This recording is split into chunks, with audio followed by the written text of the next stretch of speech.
વડોદરા શહેરમાં પાણીજન્ય રોગો અટકાવવા હેતુ વડોદરા મહાનગરપાલિકાના ફૂડ વિભાગ દ્વારા વિવિધ વિસ્તારોમાં પાણીપુરી બનાવતા વેપારીઓને ત્યાં ચેકિંગ હાથ ધરાયું હતું।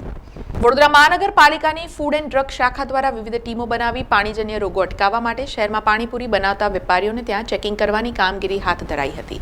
ત્યારે વારસિયા વિસ્તારમાં આવેલા નરસી ટેકરી અને તિવારીની ચાલમાં ફૂડ એન્ડ ડ્રગ વિભાગની ટીમે ચેકિંગ હાથ ધરતા મળી આવેલ અખાદ્ય બટાકાનો નાશ કરવામાં આવ્યો હતો અને વિસ્તારમાં ગંદકી દેખાતા વેપારીઓને વિસ્તારમાં સાફ સફાઈ રાખવાનું પણ સૂચન કરવામાં આવ્યું હતું, જે અંગે માહિતી સિનિયર ફૂડ ઇન્સ્પેક્ટર આર.એચ. શેખે આપી હતી।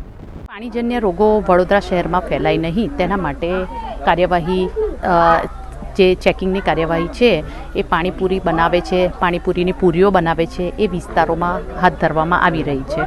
જુદી જુદી ટીમો દ્વારા કામગીરી કરવામાં આવી રહી છે। અમારી ટીમ અત્યારે વારસિયા વિસ્તારમાં છે, નરસી ટેકરી વિસ્તારમાં ચેકિંગની કામગીરી કરી અને અત્યારે તિવારીની ચાલ વિસ્તારમાં ચેકિંગની કામગીરી કરવામાં આવી રહી છે। મેડમ કંઈક મળ્યું છે અખાદ્ય પર કેવું કંઈક? અમુક બટાકા સડેલા જોવા મળેલા હતા, એનો નાશ કરવામાં આવી રહ્યો છે।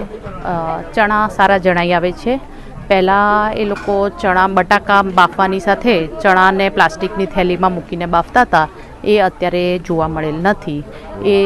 એ થોડોક સુધારો થયો છે એવું કહી શકાય કે પૂરીઓ બનાવવામાં અને બાફવાની જગ્યાની આસપાસ જે અસ્વચ્છતા જણાઈ આવેલ છે એમને હાઇજીનિક કન્ડિશન મેન્ટેન કરવાનું, આસપાસનો વિસ્તાર થોડો સાફ સફાઈ રાખવાનું, એ બધી સૂચનાઓ આપવામાં આવી રહી છે। હાઈકોર્ટના કેસીસ ગાંધીનગરમાં નોંધાયા પછી આરોગ્ય વિભાગ સતર્ક થયું છે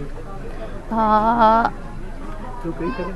ઘણીવાર પાણીજન્ય રોગો માટે આ કામગીરી વર્ષમાં 2 કે 3 વાર કરવામાં આવતી જ હોય છે અને અત્યારે જે ઇન્દોર, ગાંધીનગર એમાં જે રોગચાળો ફેલાયો છે તો એ અત્યારે વડોદરા શહેરમાં એવું કંઈક ના થાય એના માટે કામગીરી ચાલુ કરવામાં આવી છે।